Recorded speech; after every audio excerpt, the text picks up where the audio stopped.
The computer is perhaps one of the greatest creations in the history of mankind. With it, we have changed the very fabric of how we operate in everyday life. We use computers to shop, to keep in touch with friends. We even use computers to play video games. I hope your whole family has a nice Christmas! The world that we live in would not be the same without the computer, and we have one man to thank for its creation: Conrad Zuse. So who is this suit-wearing fellow Conrad Zuse? Well, he was a German engineer, artist, and inventor who built the world's first operational computer, the Z3. Well, this was the thing that put him in the history books. But who was he really? What led up to him building the Z3? Let's take a step back and see who Conrad was before he would create his greatest invention! Conrad was born in Dutch Wilmersdorf in the year of 1910 and migrated to Eastern Prussia 2 years later. It wasn't until 1927 where he would return to Berlin to study at the Technical University of Berlin. After taking several courses in engineering, he would attain a degree in civil engineering. Zuse would use his college education by getting a job at the Henschel Aircraft Company, where he studied the stress caused by the vibrations of aircraft wings. This work required a great deal of calculations to get the accurate results he needed for his job. And based on his experience, he claimed that doing the work to get these calculations was incredibly boring and difficult. So like many inventors throughout history, he decided to use his college education to create an invention that would do the boring work for him.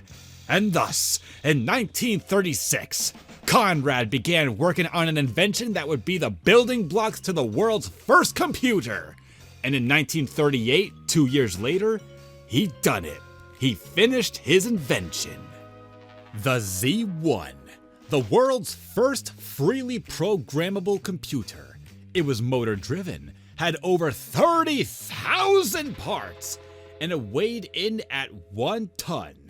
Originally, it was going to be called the V1, but World War II was happening at this time, and there were these remote-controlled flying bombs called V1s that the Nazis were using, and Zuse essentially said, alright, fine, whatever, I don't need a confusion over the name, I'll just call it the Z1. I don't care. Anyway, despite its creation, the Z1 was limited in what it could do as, well, it was basically a binary calculator with a 0 and 1 switch for the inputs.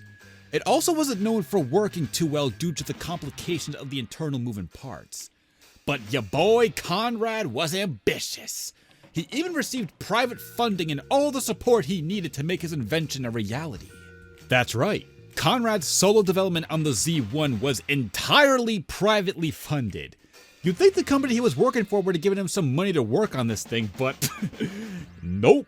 He was given money by his parents, his sister, and even some close friends from the university fraternity he stayed at. Thank you, kind sir. Heck, Conrad's parents were so supportive of their son that they allowed him to use the entire living room of their apartment as a workspace to build this thing.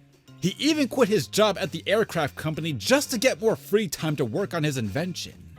Now, as mentioned earlier, the Z1 worked, but it didn't work well. As such, Zuse planned to develop a better version of the Z1 called the Z2. He did this to see if the use of relays in the computer's design would work better compared to the Z1's use of metal sheets and binary switches to do the calculations. Unfortunately, the development on this project was briefly halted.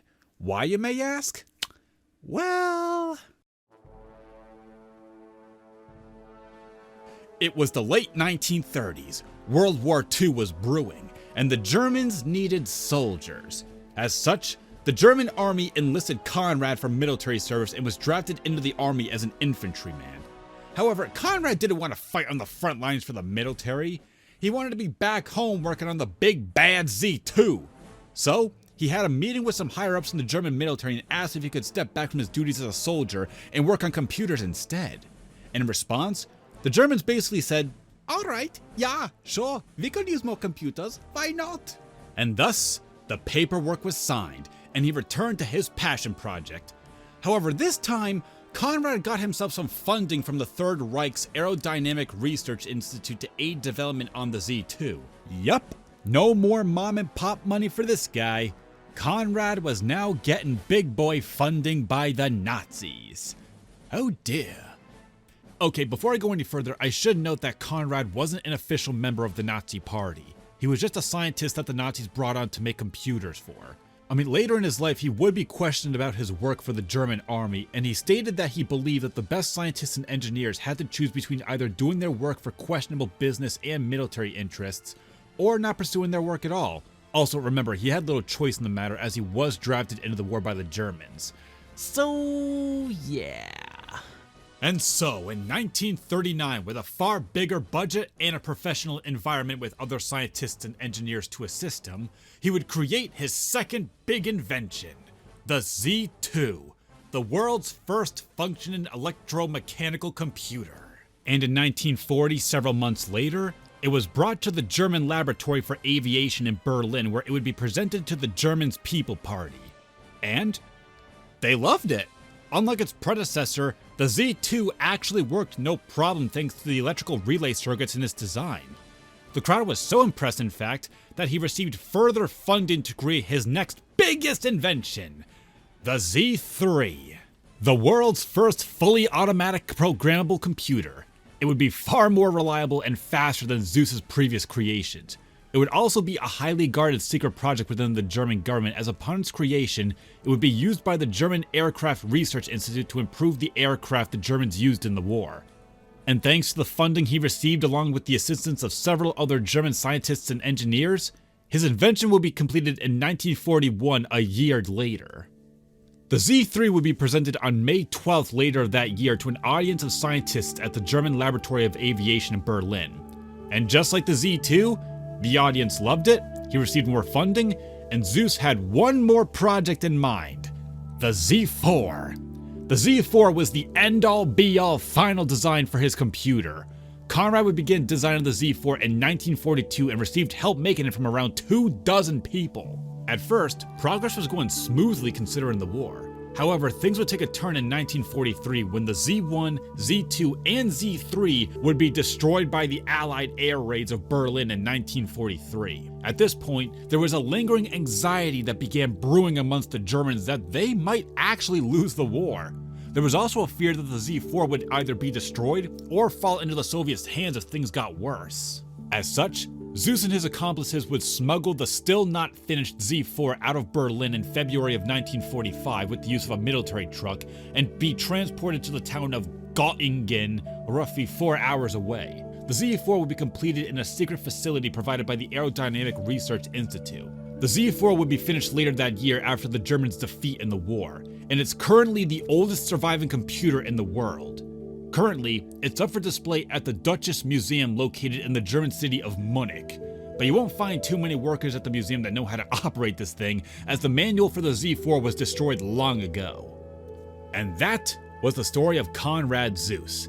He was a man that had a love for computers, a man that went from making binary calculators the size and weight of a car in his parents' living room, to making top secret computers for the Nazi government in World War II. In his later years, he would develop an interest in oil painting and even started up his own company called Zeus KG. The company would recreate a working replica of the Z1 in 1960, which is currently on display at the German Museum of Technology in Berlin. His company would also recreate the Z3, which is up for display at the Deutsches Museum, where the Z4 is currently being displayed. In 1995, he would pass away in the town of Huntfield from heart failure. And that was Conrad Zeus.